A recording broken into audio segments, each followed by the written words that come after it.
ಎಲ್ರಿಗೂ ನಮಸ್ಕಾರ ಸ್ನೇಹಿತರೆ. ಫಸ್ಟ್ ಟೈಮ್ ನೋಡ್ತಾ ಇರೋರು ಕೂಡಲೇ ಸಬ್ಸ್ಕ್ರೈಬ್ ಮಾಡಿ. ನಮ್ಮ ಎಲ್ಲ ವಿಡಿಯೋ ಕಂಟೆಂಟ್ಸ್ ನಿಮಗೆ ಇಷ್ಟ ಆದರೆ ಎಲ್ಲರಿಗೂ ಶೇರ್ ಮಾಡಿ. ನೋಡಿ, ಇಲಾಖೆಯಿಂದ ಒಂದು ಜ್ಞಾಪನ ಪತ್ರ ಬಿಡುಗಡೆ ಆಗಿರುವಂಥದ್ದು ಹೊಸ ವರ್ಷದ ಮೊದಲನೇ ದಿನವೇ ಇಲಾಖೆಯಿಂದ ಬಂದಿದೆ. ನೋಡಿ, 1/1/2026 ವಿಡಿಯೋ ತಮ್ಮನೇಲಿ ನೋಡಿಬಿಟ್ಟು ನಿಮಗೆಲ್ಲ ಒಂದು ಕುತೂಹಲ ಅನಿಸ್ತಾ ಇರ್ಬೋದು. ಏನು ಶಾಲಾ ಅವಧಿಯ ನಂತರದಲ್ಲಿ ಯಾವ ಕಾರ್ಯಕ್ರಮ ಅಂತ ಅಂದ್ಬಿಟ್ಟು ಈಗಾಗಲೇ ಸರ್ಕಾರಿ ಶಾಲೆಯ ಟೀಚರ್ಸ್ಗೆ ಇದ್ರ ಬಗ್ಗೆ ಮಾಹಿತಿ ತುಂಬ ಚೆನ್ನಾಗಿರುತ್ತೆ. ಸೊ ಈ ಸರ್ಕ್ಯುಲರ್ ಬಗ್ಗೆ ನಮ್ಮ ವಾಹಿನಿ ಮುಖಾಂತರವಾಗಿ ಒಂದಷ್ಟು ವಿಷಯಗಳನ್ನ ಹಂಚ್ಕೊಳ್ಬೇಕಿತ್ತು, ಹಾಗಾಗಿ ಮಾಡ್ತಾ ಇದ್ದೀನಿ ನಾನು.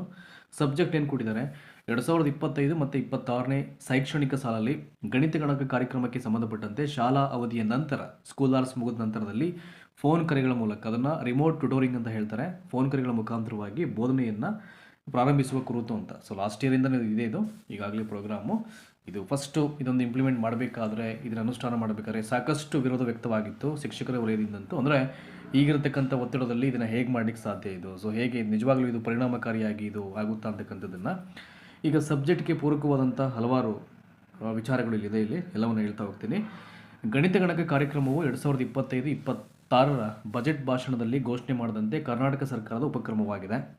ಸೊ ಯಾವ್ಯಾವ ಸಂಸ್ಥೆಗಳು ಇದಕ್ಕೆ ಪಾರ್ಟ್ನರ್ಸ್ ಆಗಿದ್ದಾರೆ ಇಲ್ಲಿ ನೋಡಿ. ಇಲ್ಲಿ ಅಲೋಕಿಟ್ ಹಾಗೂ ಯೂತ್ ಇಂಪ್ಯಾಕ್ಟ್ ಸಂಸ್ಥೆಯವರು ತಾಂತ್ರಿಕ ಬೆಂಬಲದ ಪಾಲುದಾರರಾಗಿರುತ್ತಾರೆ.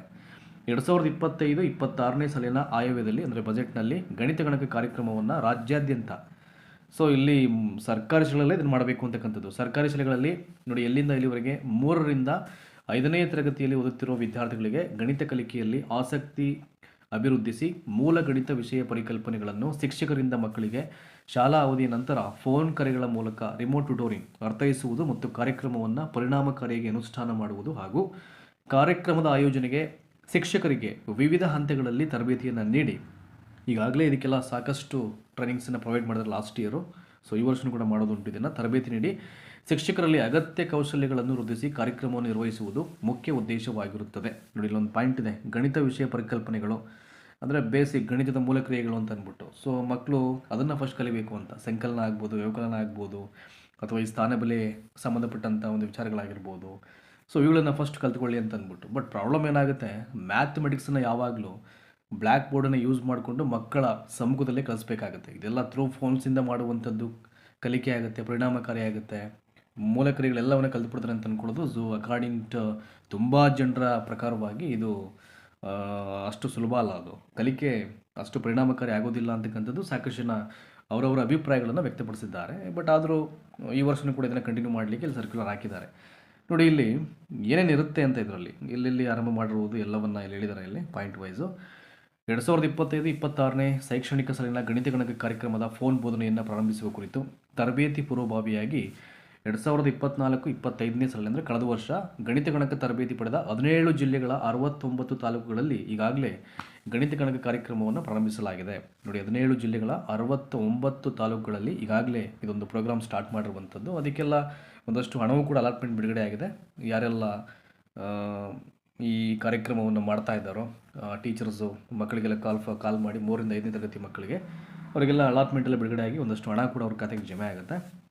ನೆಕ್ಸ್ಟು ಮುಂದುವರೆದು 2025-26ನೇ ಸಾಲು ಅಂದರೆ ಪ್ರೆಸೆಂಟ್ ಇಯರು ಶೈಕ್ಷಣಿಕ ಸಾಲಲ್ಲಿ PAB ಅನುಮೋದಿತ ಪ್ರಾಥಮಿಕ ಶಾಲಾ ಶಿಕ್ಷಕರ ತರಬೇತಿ ಅಡಿಯಲ್ಲಿ, ನೋಡಿ ಯಾರು ಅನುಮೋದಿತ ಪ್ರಾಥಮಿಕ ಶಾಲಾ ಶಿಕ್ಷಕರ ತರಬೇತಿ ಅಡಿಯಲ್ಲಿ ರಾಜ್ಯದ ಎಲ್ಲ ಸರ್ಕಾರಿ ಶಾಲೆಗಳಲ್ಲಿ ಎಂಟೈರ್ ಸ್ಟಿಲ್ ಇರತಕ್ಕಂಥ ಗೌರ್ಮೆಂಟ್ ಸ್ಕೂಲ್ಸಲ್ಲಿ 3ರಿಂದ 5ನೇ ತರಗತಿ ಬೋಧನೆ ಮಾಡ್ತಿರತಕ್ಕಂಥ ಶಿಕ್ಷಕರಿಗೆ ಗಣಿತ ಗಣಕ ಕಾರ್ಯಕ್ರಮದ ಅನುಷ್ಠಾನ ಕುರಿತು ತರಬೇತಿಯನ್ನು ನೀಡಲಾಗಿದೆ.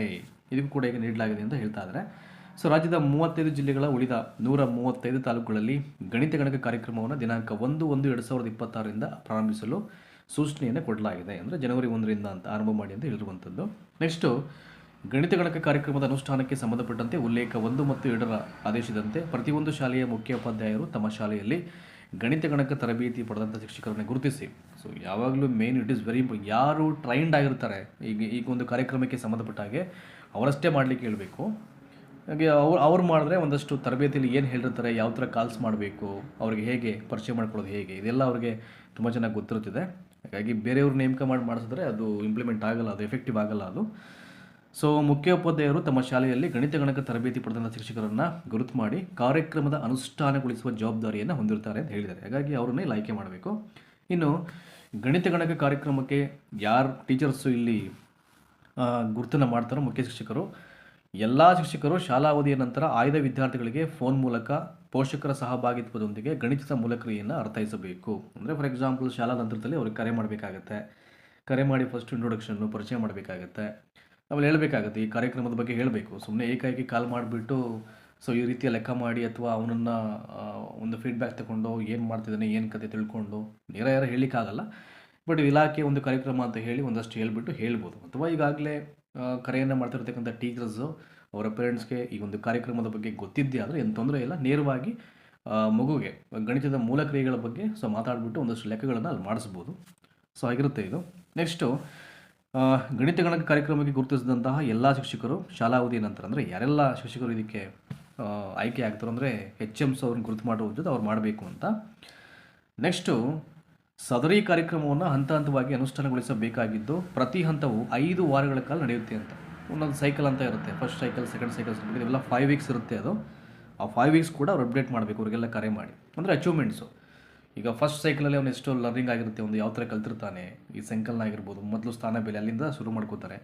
ಸೆಕೆಂಡ್ ಸೈಕಲಲ್ಲಿ ಅವ್ನು ಇಂಪ್ರೂವ್ಮೆಂಟ್ಸ್ ಇವೆಲ್ಲ ನೋಡಿಕೊಂಡು ಅದನ್ನು ಅಪ್ಡೇಟ್ ಮಾಡಬೇಕಾಗುತ್ತೆ. ನೆಕ್ಸ್ಟು ಸೊ ಇಲ್ಲಿ ಇರ್ತಕ್ಕಂಥ ಈ ಒಂದು ಪಾಯಿಂಟಲ್ಲಿ ಗಣಿತ ಗಣಕ ಫೋನ್ ಬೋಧನೆ ಅವಶ್ಯಕತೆ ಇರುವ 4 ವಿದ್ಯಾರ್ಥಿಗಳ ಪಟ್ಟಿ ತಯಾರಿಸಿಕೊಳ್ಬೇಕು. ಪ್ರತಿ 5 ವಾರ ಚಕ್ರಕ್ಕೆ ಶಿಕ್ಷಕರು 4 ವಿದ್ಯಾರ್ಥಿಗಳನ್ನು ಆಯ್ಕೆ ಮಾಡಿಕೊಳ್ಳಬೇಕು. ನೋಡಿ, 5 ವೀಕ್ಸ್ಗೆ 4 ಜನ ವಿದ್ಯಾರ್ಥಿಗಳನ್ನು ಮಾತ್ರ ಆಯ್ಕೊಳ್ಬೇಕು. ಅಂದರೆ ಒಂದು ಶಾಲೆ ಅಂದರೆ ಎಲ್ಲ ಮಕ್ಕಳಿಗೂ ಗಣಿತದ ಮೂಲಕ್ರಿಯೆಗಳು ಐ ಥಿಂಕ್ ಪೂರ್ಣ ಪ್ರಮಾಣದಲ್ಲಿ ಕಲ್ತ್ಬಿಟ್ಟಿರ್ತಾರೆ ಅಂತ ಹೇಳಲಿಕ್ಕಾಗಲ್ಲ. ಅದರಲ್ಲಿ ಯಾರು ಇನ್ನೂ ಕೂಡ ಕೆಲವೊಂದು ಈ ದಶಕ ಸಹಿತ ಸಂಕಲನ ಆಗಿರ್ಬೋದು ಅಥವಾ ದಶಕ ರಹಿತ ಸಂಕಲನ ಅವುಗಳನ್ನೇ ಮಾಡಲಿಕ್ಕೆ ಸಾಧ್ಯ ಇಲ್ವೋ ನೋಡಿ, ತುಂಬ ಕೆಳಮಟ್ಟದಲ್ಲಿರ್ತಾರಲ್ಲ ಮಕ್ಕಳು. ಸೊ ಆ ರೀತಿಯ ಮಕ್ಕಳನ್ನು ಇಲ್ಲಿ ಫೈನ್ ಮಾಡ್ಕೊಳ್ಬೇಕು. ಒಂದಷ್ಟು ಅರ್ಥ ಮಾಡಿಕೊಂಡು ಲೆಕ್ಕವನ್ನು ಮಾಡಬಲ್ಲೆ ಅಂತಕ್ಕಂಥ ಕಾನ್ಫಿಡೆನ್ಸ್ ಇರೋ ಮಕ್ಕಳು ಇಲ್ಲಿ ಗುರುತು ಮಾಡೋದಕ್ಕಿಂತ ತೀರಾ FLN ಲೆವೆಲ್ ಮಕ್ಕಳು ಅಂತ ಹೇಳಿದ್ರೆ ಏನು ತಪ್ಪಾಗಲ್ಲ ಇಲ್ಲಿ. ಹಾಗಾಗಿ ಯಾರು ಮೂಲಕ್ರಿಯೆಗಳಲ್ಲಿ ತುಂಬ ಹಿಂದೆ ಇದ್ದಾರೋ, ಸಂಖ್ಯೆಗಳನ್ನ ಐಡೆಂಟಿಫೈ ಮಾಡಲಿಕ್ಕೆ ಕಷ್ಟ ಆಗುತ್ತೋ, ಅಥವಾ ಈ ಕೊಡೋ ಲೆಕ್ಕ ಮಾಡೋದ್ರಲ್ಲಿ ವಿಫಲ ಆಗಿರ್ತಾರೋ, ಸೊ ಆ ರೀತಿಯ ಮಕ್ಕಳನ್ನ ನೋಡಿಕೊಂಡು ಮಾಡಬೇಕಾಗತ್ತೆ. ಆ ರೀತಿಯ ಮಕ್ಕಳನ್ನ ಒಂದು 4 ಜನ ವಿದ್ಯಾರ್ಥಿಗಳನ್ನು ಅವರು ಇಲ್ಲಿ ರೆಡಿ ಮಾಡಬೇಕಾಗತ್ತೆ. ಸೊ 5 ವಾರಗಳ ಒಂದು ಚಕ್ರಕ್ಕೆ ಶಿಕ್ಷಕರು ವಿದ್ಯಾರ್ಥಿಗಳ ಕಲಿಕಾ ಮಟ್ಟವನ್ನು ಗುರುತಿಸಲಿಕ್ಕೆ ತರಬೇತಿಯಲ್ಲಿ ನೀಡಿದಂಥ ಮಾಹಿತಿಯಂತೆ ಬೇಸ್ಲೈನ್ ಕರೆ ಮೌಲ್ಯಾಂಕನ ನಡೆಸಿ ಅದರ ಆಧಾರದ ಮೇಲೆ ಗಣಿತದ ಮೂಲಕ್ರಿಯೆಗಳನ್ನು ಕಲಿಸುವ ಕ್ರಮ ಕೈಗೊಳ್ಳಬೇಕು. ಅವರು ಈಗ ಫಸ್ಟ್ ಸೈಕಲಲ್ಲಿ ಮಾಡಿದಾಗ ಏನಾಗುತ್ತೆ, ಇನ್ ಕೇಸ್ ಅಚೀವ್ಮೆಂಟ್ ಆಗಿದ್ರೆ ಅದಕ್ಕೆ ಸಂಬಂಧಪಟ್ಟಂಥ ಒಂದು ಮೌಲ್ಯಮಾಪನವನ್ನು ಅವ್ರು ಮಾಡ್ಕೊಳ್ಬೇಕು. ಒಂದು ಮೌಲ್ಯಾಂಕನ ನಡೆಸ್ಕೊಂಡು ಅವನಿಗೆ ಹೇಗೆ ಅಚೀವ್ಮೆಂಟ್ಸನ್ನು ಗೊತ್ತು ಮಾಡ್ಕೋಬೇಕು ಅಂದರೆ ಅದೊಂದು ಮೌಲ್ಯಾಂಕನವನ್ನು ನಡೆಸಲೇಬೇಕಾಗುತ್ತೆ. ಅದನ್ನು ಮಾಡಬೇಕು. ಮಾಡಿಕೊಂಡು ಸೆಕೆಂಡ್ ಸೈಕಲ್ಗೆ ವಿದ್ಯಾರ್ಥಿಯನ್ನು ತೊಡಗಿಸಬೇಕಾಗುತ್ತೆ ಇಲ್ಲಿ. ನೆಕ್ಸ್ಟು ಪ್ರತಿ ವಿದ್ಯಾರ್ಥಿಗೆ ವಾರಕ್ಕೆ 1 ಬಾರಿ ಫೋನ್ ಕರೆ ಮೂಲಕ ಗಣಿತದ ಮೂಲಕ್ರಿಯೆಗಳನ್ನು ಸೊ ವಿದ್ಯಾರ್ಥಿಯ ಕಲಿಕಾ ಮಟ್ಟದ ಅನ್ವಯ ನೋಡಿ 1 ವಾರಕ್ಕೆ 1 ಫೋನ್ ಕರೆ ಮಾಡಬೇಕಲ್ಲಿ. ವಿದ್ಯಾರ್ಥಿ ಪೋಷಕರ ಸಕ್ರಿಯ ಭಾಗವಹಿಸುವುದರೊಂದಿಗೆ 30 ರಿಂದ 40 ನಿಮಿಷಗಳ ಫೋನ್ ಬೋಧನೆಯನ್ನು ನಿರ್ವಹಿಸಬೇಕು. ತುಂಬ ಜನ ಅಪೋಸ್ ಮಾಡಿದರು, ಎಲ್ಲಿ ಮಾಡಲಿಕ್ಕಾಗತ್ತೆ, ಕಾಲು ರೆಕಾರ್ಡ್ಸ್ ಇರಬೇಕು, ರೆಕಾರ್ಡಿಂಗ್ ಮಾಡ್ಕೊಳ್ಬೇಕು, ದಾಖಲಾತಿ ಬರ್ಕೋಬೇಕು ಅಂತ ನೀವೆಲ್ಲ ಹೇಳ್ತೀರ, ದಾಖಲೆಗಳು ನೀಡಬೇಕು ಅಂತ ಅಂದ್ಬಿಟ್ಟು. ಆಮೇಲೆ ಮಾಡ್ತಕ್ಕಂಥ ಅವಧಿಗಳಲ್ಲಿ ಸರಿಯಾಗಿ ರೆಸ್ಪಾನ್ಸ್ ಮಾಡ್ತಿರ್ತಕ್ಕಂಥ ಪೇರೆಂಟ್ಸ್ ಇರ್ತಾರೆ, ಆನ್ ಟೈಮ್ಗೆ ಮಾಡ್ತಿರ್ತಕ್ಕಂಥವ್ರು ಇರ್ತಾರೆ. ಅಥವಾ ಹಳ್ಳಿಗಳಲ್ಲಿ ನಿಮಗೆ ಗೊತ್ತಾಯಿದೆ ಟೋನ್ಸ್ ಹೆಂಗಿರುತ್ತೆ ಅಂತ ಸಮ್ಟೈಮ್ಸ್ ಅದನ್ನು ಊಹೆ ಮಾಡ್ಕೊಳ್ಳೋಕ್ಕಾಗಲ್ಲ. ಅಂದರೆ ಅದನ್ನೇ ಆರಂಭದಲ್ಲಿ ಹೇಳಿದ್ನಲ್ಲ ನಾನು, ಏಕೆಂದರೆ ಯಾವುದೇ ಒಂದು ಪ್ರೋಗ್ರಾಮ್ ಇಂಪ್ಲಿಮೆಂಟ್ ಮಾಡಲಿಕ್ಕಿಂತ ಮುಂಚೆ ಅದು ನಿಜವಾಗ್ಲೂ ಪರಿಣಾಮಕಾರಿಯಾಗಿ ಅದು ಅನುಷ್ಠಾನಕ್ಕೆ ಬರುತ್ತೋ ಇಲ್ವೋ ಸೆಕೆಂಡ್ರಿ. ಬಟ್ ಒಂದಷ್ಟು ಅದರ ಹಿಂದಿನ ಕೆಲವೊಂದು ವ್ಯವಸ್ಥೆಗಳಲ್ಲಿ ಏನಾಗ್ತಾ ಇರುತ್ತೆ ಹಳ್ಳಿಗಳಲ್ಲಿ, ಅಥವಾ ಇದೇನಾದರೂ ಬೇರೆ ರೀತಿಯ ಪರಿಣಾಮವನ್ನು ಬೀರ್ಬೋದಾ, ಅವೆಲ್ಲವನ್ನು ಅವಲೋಕನ ಮಾಡಿದ ನಂತರದಲ್ಲಿ ಮಾಡಿದ್ರೆ ಚೆನ್ನಾಗಿರ್ತಾ ಇತ್ತು. ಬಟ್ ಗೊತ್ತಿಲ್ಲ, ಇದನ್ನು ಮಾಡಿಬಿಟ್ಟಿದ್ದಾರೆ. ಎಷ್ಟೇ ಆಪೋಸ್ ಏನೇ ಇದ್ದರೂ ಇದೊಂದು ಮಾಡಲೇಬೇಕು ಅಂತ ಮಾಡಿಬಿಟ್ಟಿದ್ದಾರೆ. ಇದನ್ನು ಸುಮಾರು 30 ರಿಂದ 40 ನಿಮಿಷಗಳ ಕಾಲ ಫೋನ್ ಬೋಧನೆ ನಿರ್ವಹಿಸಬೇಕು ಅಂತ ಹೇಳಿದರೆ, ಪ್ರತಿ ಫೋನ್ ಕರೆ ಅವಧಿಯ ನಂತರ ಮಾಹಿತಿಯನ್ನು ನಿಗದಿತ ನಮೂನೆಯಲ್ಲಿ ವಿದ್ಯಾರ್ಥಿ ಹೆಸರು ಹಾಗೂ ವಿದ್ಯಾರ್ಥಿ ಕಲಿತ ಫಲಿತಾಂಶವನ್ನು ಶಿಕ್ಷಕರು ಶಾಲೆಯಲ್ಲಿ ಕಡ್ಡಾಯವಾಗಿ ದಾಖಲಿಸುವುದು ಹಾಗೂ ಸದರಿ ದತ್ತಾಂಶವನ್ನು ಸ್ಯಾಟ್ಸ್ನಲ್ಲಿ ದಾಖಲಿಸಲಿದೆ. That is very important. ಬರೀ ಫೋನ್ ಕರೆ ಮಾಡಿಬಿಟ್ರೆ ಅಲ್ಲಿಗೆ ಕೆಲಸ ಮುಗಿಯಲ್ಲ. ಸೊ ಅಲ್ಲಿ ಮಾಡ್ಬಿಟ್ಟು ಏನು ಮಾಡಬೇಕು, ಒಂದು ಕಾಲಮ್ನ ಒಂದು ನಿಗದಿತವಾದಂಥ ನಮೂನೆಯನ್ನು ರೆಡಿ ಮಾಡಬೇಕು. ಅಲ್ಲಿ ಬರೀಬೇಕು ಯಾವ ಕ್ಲಾಸು, ಅವನು ಈಗ ಏನು ಕಲಿತಾ ಇದ್ದಾನೆ, ಯಾವುದ್ರಲ್ಲಿ ವೀಕ್ ಆಗಿದೆ, ಅಲ್ಲಿ ಕರೆ ಮಾಡಿದಾಗ ಯಾರು ಪಿಕ್ ಮಾಡಿದ್ರು, ಸೊ ಏನು ಕತೆ, ಸೊ ಎಷ್ಟು ನಿಮಿಷ, ಏನು ಹೇಗೆ, ಅವೆಲ್ಲ ಅಲ್ಲಿರುತ್ತೆ ನಮೂನೆಯಲ್ಲಿ ಮೇ ಬಿ ಅಂತ ಅನಿಸುತ್ತೆ. ಅವೆಲ್ಲವನ್ನು ಅಲ್ಲಿ ಬರೆದಿಡಬೇಕಾಗತ್ತೆ. ಸೊ ಏನು ಕಲಿಕಾಂಶವನ್ನು ಅವ್ನು ಕಲಿತಾವನು, ಕಲಿಕಾಂಶವನ್ನು ಅದನ್ನು ಬರೀಬೇಕಲ್ಲಿ. ಇಷ್ಟೇ ಅಲ್ಲ, ಇವನ್ ರಿಟರ್ನ್ ಡಾಕ್ಯುಮೆಂಟ್ ಆದ ನಂತರದಲ್ಲಿ ಅದನ್ನು ಆನ್ಲೈನಲ್ಲಿ ಕೂಡ ಸ್ಯಾಟ್ಸಲ್ಲಿ ಕೂಡ ಅದನ್ನು ದಾಖಲೆ ಮಾಡಬೇಕು ಅಂತ ಹೇಳಿದ್ದಾರೆ. ಇದರಿಂದನೇ ತುಂಬ ಹೊರೆ ಆಗ್ತಿರುತ್ತೆ. ಈಗಾಗಲೇ ಸಾಕಷ್ಟು ವರ್ಕ್ಸ್ ಇದೆ, ಈಗ ಎಲ್ಲವೂ ಆನ್ಲೈನ್ ವರ್ಕ್ ಈಗ ಟೀಚರ್ಸ್ಗೆ.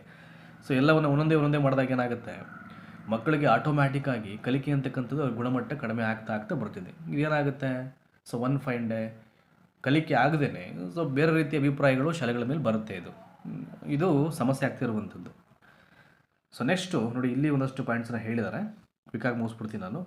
ಮಕ್ಕಳೊಂದಿಗೆ ಬೋಧನೆಯ ಸಂವಾದದ ಕೆಲವು ಆಡಿಯೋಗಳನ್ನು ರೆಕಾರ್ಡ್ ಮಾಡಿಕೊಂಡು ಅವುಗಳನ್ನು ಹಿಮ್ಮಾಹಿತಿಗಾಗಿ ಸಂಬಂಧಪಟ್ಟ CRPಗಳು ಶಾಲೆಗೆ ಭೇಟಿ ನೀಡಿದಾಗ ಅವರಿಗೆ ಸಲ್ಲಿಸುವುದು. ನಾನು ಹೇಳಿದ್ನಲ್ಲ, ಕಾಲ್ ರೆಕಾರ್ಡಿಂಗ್ಸ್ ಕೇಳ್ತಾರೆ ಅವರು, ನೀವು ನಿಜವಾಗ್ಲೂ ಮಾಡಿದ್ರೆ ಹಾಗೆ ಹೇಗೆ ಅಂತ ಅಂದ್ಬಿಟ್ಟು.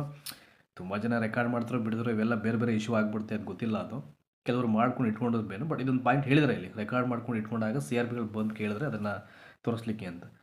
ನೆಕ್ಸ್ಟು, ರಿಮೋಟ್ ಟ್ಯೂಟೋರಿಂಗ್ ಕಾರ್ಯಕ್ರಮದ ಒಟ್ಟಾರೆ ಅನುಷ್ಠಾನವನ್ನು ನಿಯಮಿತವಾಗಿ ತಿಂಗಳಿಗೆ ಕನಿಷ್ಠ 2 ಬಾರಿ ಮೇಲ್ವಿಚಾರಣೆಯನ್ನು ಮಾಡುವುದು. ಅಂದರೆ ಸೂಪರ್ವೈಸ್ ಮಾಡಬೇಕು, ಅವ್ರು ಬಂದು ಮಾಡಿದ್ರೆ ಏನು ಅಂತ ಅಂದ್ಬಿಟ್ಟು. ಮಕ್ಕಳ ಕಲಿಕೆಗೆ ಆಗುತ್ತಿರತಕ್ಕಂಥ ಬಗ್ಗೆ ಖಚಿತಪಡಿಸಿಕೊಳ್ಳುವುದು. ಫೋನ್ ಮೂಲಕ ಗಣಿತ ಬೋಧನೆಗೆ ಒಳಪಟ್ಟಿರ್ತಕ್ಕಂಥ ವಿದ್ಯಾರ್ಥಿಗಳೊಂದಿಗೆ ಶಾಲಾ ಅವಧಿಯಲ್ಲಿ ಮುಖಾಮುಖಿಯಾಗಿ ಸಂವಹನ ನಡೆಸುವುದು. ಅಂದರೆ ಫೇಸ್ ಟು ಫೇಸ್ ಕಮ್ಯುನಿಕೇಷನ್ ಮಾಡಬೇಕು, ಮುಖಾಮುಖಿಯಾಗಿ ಅವ್ರ ಹತ್ರ ಅಲ್ಲಿ ಶಾಲೆಗೆ ವಿಸಿಟ್ ಮಾಡಿ ಅವರು ಶಿಕ್ಷಕರು ನಿಗದಿಪಡಿಸಿರುವ ನಮೂನೆಯಲ್ಲಿ ಮಾಹಿತಿಯನ್ನು ಭರ್ತಿ ಮಾಡುತ್ತಿರುವ ಬಗ್ಗೆ ಹಾಗೂ ಸದರಿ ದತ್ತಾಂಶವನ್ನು ಸ್ಯಾಟ್ಸ್ನಲ್ಲಿ ಇಂದೀಕರಿಸುವ ಕುರಿತು ಖಚಿತಪಡಿಸಿಕೊಳ್ಳುವುದು ಸಂಬಂಧಪಟ್ಟಂಥ ಶಾಲೆಯ ಮುಖ್ಯ ಶಿಕ್ಷಕರ ಜವಾಬ್ದಾರಿಯಾಗಿರುತ್ತೆ. ಇವರಿಗೆಲ್ಲ ಪ್ರತ್ಯೇಕವಾಗಿ ಫಾರ್ಮನ್ನು ಶೇರ್ ಮಾಡ್ತಾ ಇರ್ತಾರೆ.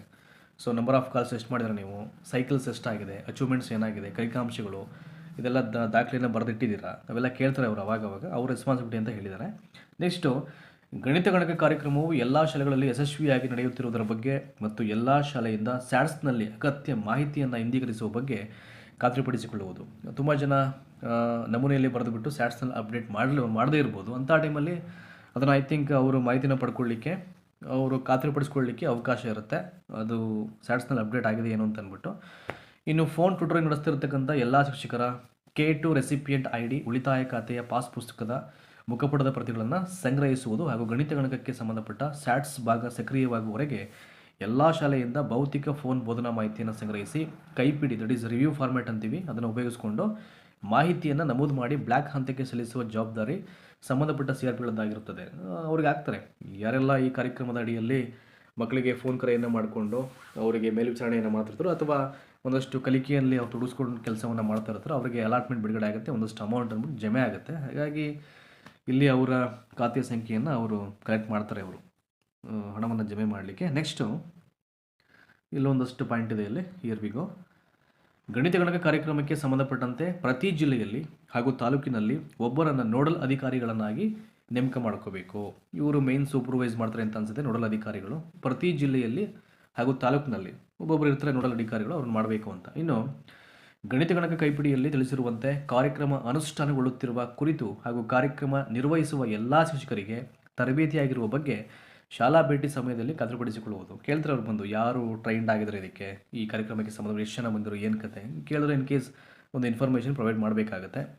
CRPಗಳ ಮೂಲಕ ಶಾಲೆಗಳಲ್ಲಿ ಕಾರ್ಯಕ್ರಮದ ನಿರ್ವಹಣೆಯ ಬಗ್ಗೆ ಮಾಹಿತಿಯನ್ನು ಪಡೆದು ತಾಲೂಕು ಜಿಲ್ಲಾ ಹಂತದಲ್ಲಿ ಕ್ರೋಢೀಕರಿಸಿ ರಾಜ್ಯ ಕಚೇರಿಗೆ, ಅಂದರೆ ಸ್ಟೇಟ್ ಆಫೀಸ್ಗೆ ಇದನ್ನು ಸಬ್ಮಿಟ್ ಮಾಡಬೇಕು. ಆ ಎಲ್ಲ ಶಾಲೆಗಳ ಕಾರ್ಯಕ್ರಮದ ನಿರ್ವಹಣೆ ಬಗ್ಗೆ ಅವರು ಇಡೀ ಇನ್ಫಾರ್ಮೇಷನ್ ಕಲೆಕ್ಟ್ ಮಾಡಿಬಿಟ್ಟು. ಇನ್ನು ನೆಕ್ಸ್ಟ್ ಕೊನೆಯದಾಗಿ 2025-26 ಸಾಲಲ್ಲಿ ಗಣಿತ ಗಣಕ ತರಬೇತಿ ಪಡೆದ ಶಿಕ್ಷಕರು ಮೊದಲನೇ ಬೋಧನಾ ಚಕ್ರಕ್ಕೆ ವಿದ್ಯಾರ್ಥಿಗಳನ್ನು ಗುರುತಿಸಿ ದಿನಾಂಕ 5/1/2026ರಿಂದ, ಅಂದರೆ ಇವತ್ತಿಂದ ಅಂತ, ಮಕ್ಕಳಿಗೆ ಶಾಲಾ ಅವಧಿಯ ನಂತರ ಫೋನ್ ಕರೆಗಳ ಮೂಲಕ ರಿಮೋಟ್ ಟ್ಯೂಟರಿಂಗ್ ಕಾರ್ಯಕ್ರಮವನ್ನು ಪ್ರಾರಂಭಿಸಲು ಸಂಬಂಧಿಸಿದ ಎಲ್ಲ ಶಾಲೆಯ ಮುಖ್ಯ ಶಿಕ್ಷಕರಿಗೆ ಹಾಗೂ ಶಿಕ್ಷಕರಿಗೆ ಸೂಚನೆಯನ್ನು ನೀಡಲಿಕ್ಕೆ ಸೂಕ್ತ ಕ್ರಮವನ್ನು ಇಲ್ಲಿ ಕೈಗೊಳ್ಳಲಿಕ್ಕೆ ತಿಳಿಸಿದೆ ಅಂತ ಹೇಳ್ತಾ ಇದ್ದಾರೆ. ಇದಿಷ್ಟು 1ನೇ ತಾರೀಕು. ಈ ವರ್ಷವೂ ಕೂಡ ಈ ಗಣಿತ ಗಣಕ ಕಾರ್ಯಕ್ರಮವನ್ನು ಅದನ್ನು ಐ ಥಿಂಕ್ ಅನುಷ್ಠಾನ ಮಾಡಲಿಕ್ಕೆ, ಅದನ್ನು ಕಂಟಿನ್ಯೂ ಮಾಡಲಿಕ್ಕೆ ಇಲಾಖೆಯಿಂದ 1ನೇ ತಾರೀಕು ಏನು ಇದೊಂದು ಜ್ಞಾಪನ ಪತ್ರ ಬಿಡುಗಡೆ ಆಗಿತ್ತು, ಅದ್ರ ಬಗ್ಗೆ ಹೇಳಿದ್ದೀನಿ ನಾನು. ಇದು ಅದೇ ಹೇಳ್ತಿದ್ದಲ್ಲ ನಾನು, ಯಾವುದೋ ಒಂದು ಹಿಂದಿನ ಉದ್ದೇಶವು ಎಲ್ಲವೂ ಸರಿತಿದೆ, ಬಟ್ ಅದರ ಸಾಧಕ ಬಾಧಕ ಕೂಡ ಬೇರೆ ರೀತಿಯ ಪರಿಣಾಮವನ್ನು ಬೀರ್ತಕ್ಕಂಥ ಸಾಧ್ಯತೆಗಳು ಇದ್ದೇ ಇರ್ತಿದೆ. But whatever it may be, ಏನೇ ಆದರೂ ಇಲಾಖೆಯಿಂದ ಜ್ಞಾಪನ ಪತ್ರ ಬಿಡುಗಡೆ ಆಗಿದೆ. ಕೆಲವರು ಮಾಡ್ತಾ ಇದ್ದಾರೆ, ಇನ್ನು ಕೆಲವರು ಬಿಟ್ಟಿದ್ದಾರೆ. ಯಾರನ್ನೂ ಕೂಡ ಪೂರ್ಣ ಪ್ರಮಾಣದಲ್ಲಿ ಸೂಪರ್ವೈಸ್ ಮಾಡಲಿಕ್ಕಾಗಲ್ಲ. ಪೂರ್ಣ ಪ್ರಮಾಣದಲ್ಲಿ ಯಾವುದೇ ಮಾಹಿತಿಯನ್ನು ಕ್ರೋಢೀಕರಿಸ್ಕೊಂಡು ಖಾತ್ರಿಪಡಿಸ್ಕೊಳ್ಳೋಕ್ಕಂತೂ ಸಾಧ್ಯ ಆಗಲ್ಲ. ಅದು ಕೆಲವರೆಲ್ಲ ಐ ಥಿಂಕ್ ಎಲ್ಲವನ್ನ ಪ್ರೊವೈಡ್ ಮಾಡ್ತಾರೆ, ಇನ್ನು ಕೆಲವರು ಬಿಡ್ತಾರೆ. ಬಟ್ ಎಲ್ಲ ಸಂದರ್ಭಗಳಲ್ಲೂ ಎಲ್ಲ ರೀತಿಯ ಕ್ರಮಗಳು ಯಾವುದೇ ಕಾರಣಕ್ಕೂ ಆಗಲ್ಲ.